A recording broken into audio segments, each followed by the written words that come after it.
उस पहलगाम अटैक में भी जो वहां पे कश्मीरी टूरिस्ट गाइड्स मौजूद थे, वो टूरिस्ट को अपने कंधे पर लेकर यहाँ वहां मतलब उनको बचाते फिर रहे थे। टेररिस्ट के साथ खुद भिड़ गए थे अपने टूरिस्ट को बचाने के लिए। आपके आपने दो फायदे हैं, आपके दो फायदे। Wait, I am coming to the point. India को इतना प्रोवोक करो कि इंडिया रिटेलिएट करे। इंडिया के रिटेलिएशन से आपको दो फायदे हैं। वो दो फायदे क्या है? एक तो ये कि आवाम की नजरों में हीरो बन गई पाकिस्तान मिलिट्री फिर से। दूसरा, ये जो J-10 J-17 जो यूज किए गए हैं वॉर में, इनके मैन्युफैक्चरर चाइना में जो बैठे हैं, चेंगडू एविएशन कंपनी, उसकी 40% शेयर्स बढ़ गई आफ्टर ऑपरेशन सिंदूर। ठीक है ये तो ना? माने। आप सोचिए इंडस वाटर ट्रीटी के सस्पेंशन की वजह से पाकिस्तान पे कितना नुकसान हो सकता है, ये आपने सोचा है? चलिए, आप कश्मीरी का ना सोचें, आप यार ये हिंदुओं देखे का ना, ना सोचें, अब वो आप पाकिस्तानियों का तो सोचिए। पाकिस्तान पे कितना इसका असर हो रहा है इस तरह की प्रोवोकेशंस की वजह से, just because the military wants to have good relations with China. Come on, ठीक है, पहले ज्यादा लोग मरा करते थे, अब कम लोग मर रहे हैं, तो हम कंप्लेन नहीं करेंगे इस बारे में, हमें शिकायत नहीं होगी। इट डजंट मीन दैट मारे तो मासूम ही जा रहे हैं। मुझे पता है कि ये प्रोवोकेशन क्यों होता है पाकिस्तान की तरफ से बार बार, एंड पाकिस्तान हर एक चीज बता देता है कि पहले से पाकिस्तान से जो भी पाकिस्तान को रिप्रेजेंट करते हैं, जो पॉलिटिकल शोज पे आके वो यही कहते हैं कि देखें जी, पहले से वॉर्स कम हो गई हैं, पहले से जो तनाव था वो पहले ज्यादा था पहले के सालों में, अब कम हो गया है, मतलब हिस्ट्री में ज्यादा था अब कम हो गया, ये वो, but it's still going on. My question is why? तो या आप बताना चाहेंगे या मैं ही बता दूं हाँ, मेरे को? मैं बता, मेरे हिसाब से इंडिया पाकिस्तान के बीच में जो सबसे बड़ा मसला है वो मजहब है। जो मुसलमान हैं और जो हिंदू हैं, ये it's very difficult for me to say. मैं इसको इतना स्टडी नहीं करता था, ना इसको इतना समझता था, तो लेकिन मतलब आप ये मैंने मानते हैं कि मजहब को लेके जो नफरत है, सुनिए नहीं, सुनिए, नफरत मजहब को लेके मतलब पाकिस्तान में जो नहीं, मजहब को लेके नफरत है, वो अब देखें ना, मतलब अब आप कश्मीरियों के साथ जो मोहब्बत है आप लोगों को उससे ज्यादा है। हिंदुओं के लिए नफरत ज्यादा है, कश्मीरियों के लिए मोहब्बत कम है। बिकॉज अगर हिंदुओं के लिए नफरत ज्यादा नहीं होती तो कश्मीरियों के पेट पे इस तरह लात नहीं मारी जाती। जो हमारे अन्नदाता, हमारे टूरिस्ट, जिनको बचाने के लिए कश्मीरी जान भी देता है। कितने सारे आपने इंसिडेंट्स देखे होंगे, राफ्टिंग में टूरिस्ट को की जान बचाने के खातिर कश्मीरी गाइड ने अपनी जान दे दी। ऐसे कितने सारे किस्से हैं। अच्छा, उस पहलगाम अटैक में भी जो वहां पे कश्मीरी टूरिस्ट गाइड्स मौजूद थे, वो टूरिस्ट को अपने कंधे पर लेकर यहाँ वहां मतलब उनको बचाते फिर रहे थे। टेररिस्ट के साथ खुद भिड़ गए थे अपने टूरिस्ट को बचाने के लिए। हमारे पेट पे लात मारने का क्या मतलब है कि हमसे जितनी मोहब्बत आप लोग क्लेम करते हो कि कश्मीरी से मोहब्बत है, वो मोहब्बत कम पड़ गई हिंदू से नफरत के सामने। हिंदू से नफरत ज्यादा है, कश्मीरी से मोहब्बत कम है। This is what it means, right? What do you अब थिंक? मैं जवाब, हाँ, देखें, आपके वो अब्दुल्ला साहब थे ना जी, जिन्होंने राजा हरी सिंह के साथ मिलके हिंदुस्तान की फौजों को ये असिस्ट किया कि वो कश्मीर में उतरें, और फिर ये जो आज कश्मीर हिंदुस्तान के पास है, वो अब्दुल्ला साहब थे ना जी। तो वो हाँ फिर तो शेर कश्मीर कहलाए ना। तो आज आप फिर बाद में वही अब्दुल्ला साहब भड़क जाया करते थे कि जब हिंदुस्तानी जर्नलिस्ट उनसे ये पूछते थे कि आप बताएं, आप पाकिस्तान के साथ हैं या हिंदुस्तान के साथ, और फिर वो चीखते थे कि भाई तुम किस तरह का सवाल कर रहे हो कि तुम मेरी हिंदुस्तान के साथ लॉयल्टी को तुम अभी भी क्वेश्चन कर रहे हो। और आज जी, देखे ना कि वो शेर कश्मीर जो था, उसका शेर जो है ये आप हटा रहे हैं ना यूनिवर्सिटीज के नामों से, पुलिस के मेडल देखिए से, जनाब, बाकी यही तो बात है ना, यही तो बात है। अगर किसी, देखिए आप फिर पुरानी बातों में जा रहे थे, बाहर वो 2019 की मैं 2070 की मैं बात आप करिए, आप और पीछे चले गए। मतलब ना 40s 50s की बातें ना करें। देखिए जाहिर बात है, मेरा किसी जगह अगर टेररिज्म होता है तो हमें अपने भी लोगों को ब्लेम करना होता है कहीं ना कहीं कि हमारा इंतजामिया, गवर्नमेंट इंतजामिया में, अरेंजमेंट्स में, सिक्योरिटी में कहीं ना कहीं कोई चूक होगी। Which is why fingers were pointed to Abdullah sahab, क्योंकि he was the chief minister at that time. तो उनसे तो पूछा जाएगा ही ना कि कैसे कैसे हो गया ये इस तरह जो पंडितों पे अटैक्स होने लगे थे, जो उनका एक्सोडस हो गया था, किस तरह हो गया था। आप जब सीएम थे उस टाइम की बात है, आप 2 दिन के लिए निकल लिए, ठीक है ना, आप उसी 2 दिन जब आप यूके चले गए थे, उसी 2 दिन में इतना सब कुछ हो गया। कैसे हुआ? मतलब वो बिल्डअप तो पहले से हो रहा था, जब आप सीएम थे तभी से तो बिल्डअप हो रहा था। आपकी निगरानी में जब कश्मीर को छोड़ा गया था, तो कश्मीर में इस तरह से टेररिज्म कैसे हुआ? लोग तो फिंगर पॉइंट करेंगे ही ना। whoever is in charge is going to get blamed. That's what I'm saying कि हमारा political instability हो जाता है, economic instability हो जाता है because of these kind of provocations from Pakistan. तो अगर आपको हिंदुओं से नफरत है, लेकिन हमसे क्यों नहीं इतनी मोहब्बत है कि हमारा प्रोग्रेस क्यों नहीं, हमारी तरक्की क्यों नहीं देखी जाती? I have the answer to that. आपने अभी तक उसका असली जवाब नहीं दिया। आप चाहे तो मैं खुद दे दूं। मेरी मेरी नहीं, आप बोले, मैं जब आप पूरी अपनी बात कर लें तो फिर मुझे बताइएगा। मैं भले 20 सेकंड मुझे दें, मैं बड़े थामुल से आपकी बात सुनना चाहता हूँ। देखिए, आप ये कह रही थी कि मैंने खुद वो वीडियोस देखी हैं कि जिसमें कश्मीरी जो हैं वो आगे बढ़ के टूरिस्ट को बचाने की कोशिश कर रहे हैं, वो आगे बढ़ के, क्योंकि जाहिर है उनका रोजगार है, चीजें हैं, सब कुछ है, फिर वो, लेकिन देखे ना, मुझे बड़ा अफसोस होता है कि उसके बाद उन्हीं कश्मीरियों के घर गिराए जाते हैं, फिर उसके बाद वही सारे कश्मीरी खौफजदा हो जाते हैं, फिर उसके बाद फिर वही सारे किनके घर कश्मीरी जो है, गिराए, किनके घर आपको गिराए? पता है कि कश्मीर में 5 किनके घर मरला गिरे लैंड हैं? फ्री में, 5 मरला लैंड फ्री में बांटी जा रही है कश्मीरियों को, जिनके पास खुद की जमीन नहीं है। किसके घर गिराए जा रहे हैं? तो पहलगाम के बाद कोई कश्मीर में घर नहीं गिराया गया। देखें, जहां पर, वही तो मैं कह रही हूँ, शक शुबा के अंदर जब आ जाते हैं लोग तो उन पर उंगलियां उठती है, जस्ट बिकॉज वो उस एरिया में, उस दायरे में रहते हैं, कोलैटरल डैमेजेस होते हैं। ये सब पहले तो नहीं हो रहा था ना अटैक से पहले, मतलब तो फिर अटैक एक और करके चीज तो है ना, हमें इस है ना? तरह के, that is one more collateral damage, कि हमें कॉर्डन एंड सर्च के अंदर आ जाना पड़ता है, फिर हमारे घरों में घुस के छानबीन की जाती है। ये सब चीजें हमारे ऊपर बीती है, एंड नॉट बिकॉज हमारी किसी डूइंग की वजह से, अनडूइंग की वजह से, इट्स बिकॉज बाहर से लोग आकर यहाँ पर तफरी मचाते हैं, उस वजह से वी गेट इनटू ट्रबल। वही तो मैं पूछ रही हूँ, क्यों ये प्रोवोकेशन, क्यों? इज इट जस्ट देखना, मजहब? Are you sure, are you आपकी श्योर रजा साहब के इट्स आपकी ओनली मजहब? आपकी आपकी बात में ही आपका जवाब है कि जरा सा पत्ता हिलता है और आप सब खतरे में पड़ जाते हैं। क्यों? कि आप पे एतबार नहीं है, कोई प्रॉब्लम तो है ना जिसकी वजह से आप पे एतबार नहीं है। फिर वो आपके जर्नलिस्ट माइक ले लेके रजा बच्चों के मुंह में साहब, ये होते हैं। बहुत ही कन्वीनियंट चीज बता रहे हैं आप, लेकिन नैरेटिव को ट्विस्ट मत कीजिए। यही चीज बिहार में भी होती है, क्योंकि वहां नक्सलियों का डर, वहां नक्सलियों का जो है खौफ है, जो भी आप कह सकते हैं। But let me also tell you, नक्सलियों का आप लोग टॉपिक खींचते हो बीच में बताने के लिए कि हर कोई इंडिया से परेशान है। लेट मी टेल यू, नक्सली जो है वो इंडिया के खिलाफ नहीं है, उनकी प्रॉब्लम्स है गवर्नमेंट ऑफिशियल्स के साथ, बट व्हाटएवर, उनकी वजह से वहां भी कॉर्डन एंड सर्च होता रहता है। बिहार में सारे हिंदू रहते हैं ना, वहां भी तो कॉर्डन एंड सर्च होता है। कॉर्डन एंड सर्च किसी का मजहब देख के या किसी की स्टेट देखकर नहीं की जाती कि ये कश्मीरी है, हमको इस पे भरोसा नहीं है तो हम कॉर्डन एंड सर्च करेंगे। जहां पर टेररिज्म होता है, जिस इलाके में होता है, वहां के सारे लोग आंसरेबल हो जाते हैं। It is part of the security protocol, you can't help it. वही तो हम पूछ रहे हैं, हम जो लोग प्रोवोक करते हैं उन्हीं को हम ये सवाल पूछे, क्यों प्रोवोक करते हो, क्या मिलता है? असली या ना, जवाब देखें, अभी भी आपने आपको कहा दिया नहीं। आपने कह दिया कि it is part of the security protocol. ऐसा नहीं है। अभी आप ये देखिए कि अगर लाहौर में कोई इंसिडेंट होता है तो आप क्या समझती हैं कि पूरा लाहौर आंसरेबल है? लेकिन जब आप एक खास कम्युनिटी को उनकी रिलीजन की बुनियाद के ऊपर टारगेट करें तो फिर वो इश्यू बन जाता है। जब पहलगाम का वाकया हुआ, आप मुझे बताएं कि अगर कोई प्रोवोकेशन कर रहा था तो उसको क्या जरूरत थी कि वो कहे कि जी कलमा पढ़ के सुनाओ?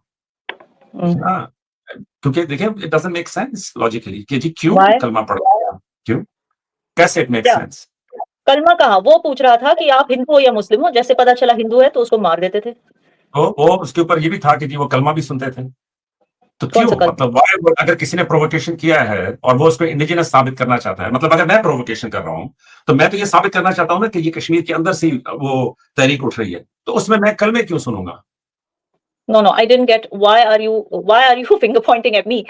आई नहीं डोंट नो, ये नहीं, कलमा आप वाला नहीं क्या, कर रहा। ये कलमा वाला आप क्या बता रहे हैं? एंगल मुझे समझ नहीं आ रहा। नहीं नहीं, मैंने तो ये सुना है कि जी पहलगाम में जो दहशतगर्द आए थे वो लोगों से शनाख्त करके उनसे पूछते थे हिंदू हो या मुसलमान हो, और उसके ये बाद कलमा देके फिर उन्होंने गोलियां मारी ना।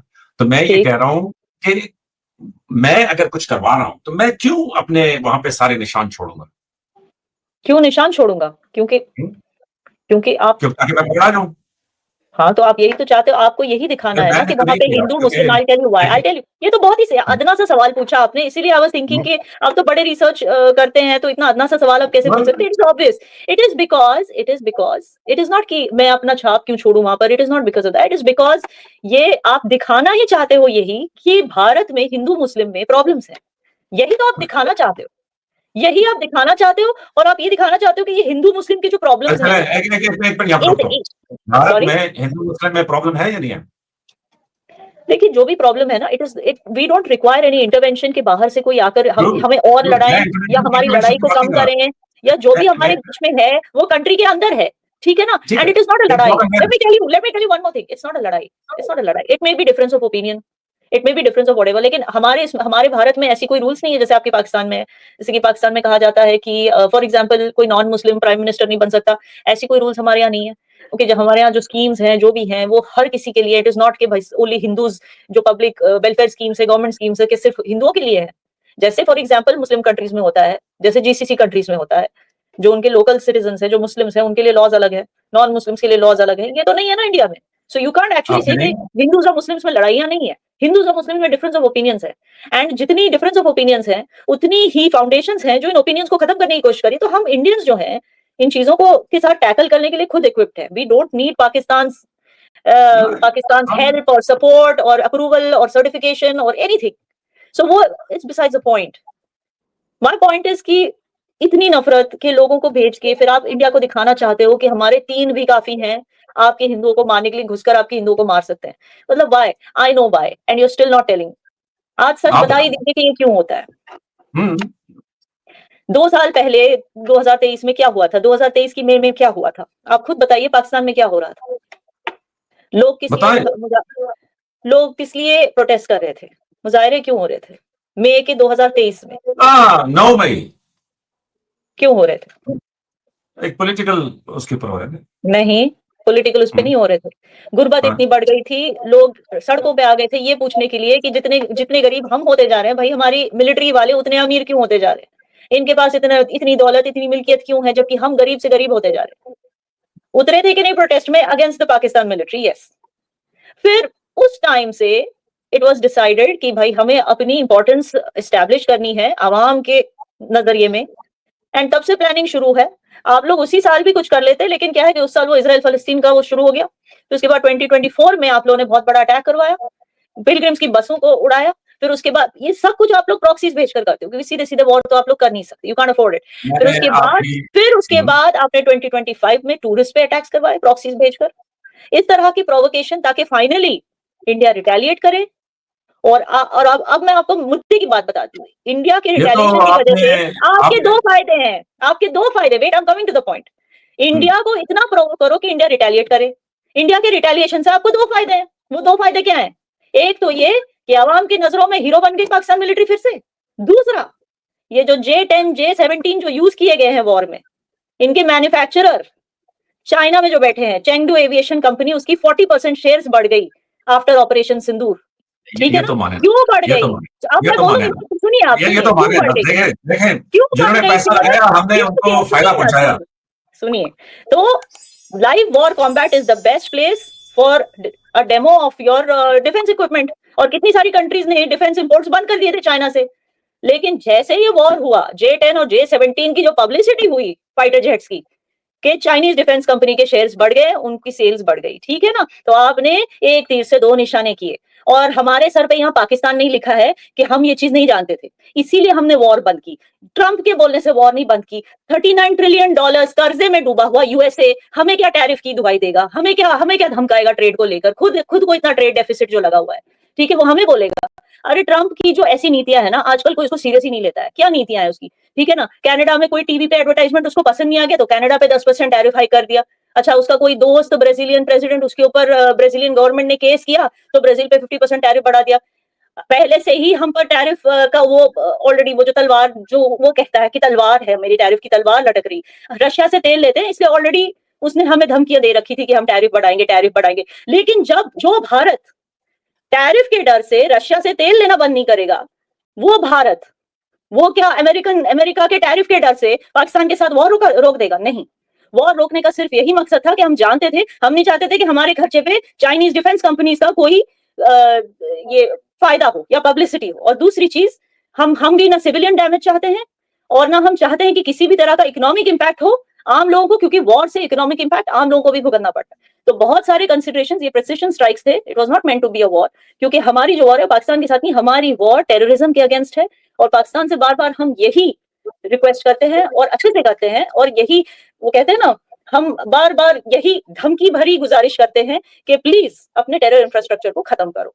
जी देखे ना, फिर आप हमारा काम तो माने ना जी कि 9 मई में शुरू हुआ, 2 साल की प्लानिंग की, चाइना को भी अमर कर दिया, आपको भी अमर कर दिया, ट्रंप साहब भी अमर हो गए, माने ना फिर ये जाना जी, ये तो माने ना, फिर हमारे कुछ गुद तो मानिए ना।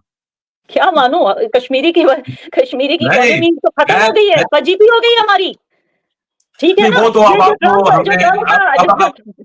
जो ट्रंप की आप बात करते हो ना, ट्रंप के टैरिफ से सबसे ज्यादा जो नुकसान है वो अमेरिका को ही हो रहा है, और किसी देश को नहीं हो रहा है। सबसे ज्यादा वहां पे इन्फ्लेशन बढ़ने लगे हैं, ट्रेड डेफिसिट कम होने का तो छोड़िए, वहां पे इंपोर्ट स्टॉक पाइल की वजह से ट्रेड डेफिसिट और बढ़ गया उनका। ठीक है ना? कई सेक्टर्स में जॉब लॉसेस हो गए। तो अमेरिका का हमें कोई डर नहीं, हमें पता है it's a matter of time, वो फिर से रिवर्स हो जाएगा। बट आप सोचिए, इंडस वाटर ट्रीटी के सस्पेंशन की वजह से पाकिस्तान पे कितना नुकसान हो सकता है, ये आपने सोचा है? चलिए आप कश्मीरी का ना सोचें, आप यार जी हिंदू देखे का ना, ना सोचें, अब वो आप पाकिस्तानियों का तो सोचिए। पाकिस्तान पे कितना इसका असर हो रहा है इस तरह की प्रोवोकेशंस की वजह से, just because the military wants to have good relations with China. Come on, एक पाकिस्तानी, आम पाकिस्तानी पे कितना असर होगा, आप बोलना चाहेंगे इन दिस वाटर सस्पेंशन की वजह से? देखिए जी, एक तो वो आप सस्पेंड कर नहीं सकते, आप खुद ही खुश हो रहे हैं, बस ठीक है, हम भी आपको खुश होने दे रहे हैं। वो इसी तरीके से है कि भाई कोई कहे कि जी बस ये इस तरह है तो बस इसी तरह है। आप आप अपने ये निजाम देखिए, कह रहे हैं कि हमने ट्रांसपेरेंसी करना छोड़ दिया है। हमें आपको मैं ट्रांसपेरेंटली बताना पड़ता था ना कि कहाँ पे कौन सा प्रोजेक्ट बन रहा है, कहाँ पे क्या हो रहा है, फ्लो कितना है, क्या है, वो सब खत्म हो चुका है, ट्रांसपेरेंसी खत्म हो चुकी। इससे आपका नुकसान मैं बताती हूँ क्या हो सकता है। यारा आपकी जी जो पावर जनरेशन में 25% यानी कि लोड शेडिंग 25% बढ़ सकता है, 25% लोड शेडिंग बढ़ सकता है। 40 मिलियन पाकिस्तानी शहरियों को पानी की किल्लत हो सकती है। 120 मिलियन पाकिस्तानियों को फूड सिक्योरिटी में प्रॉब्लम हो सकता है, क्योंकि 15 से 20% फसल आपकी उसका नुकसान हो सकता है।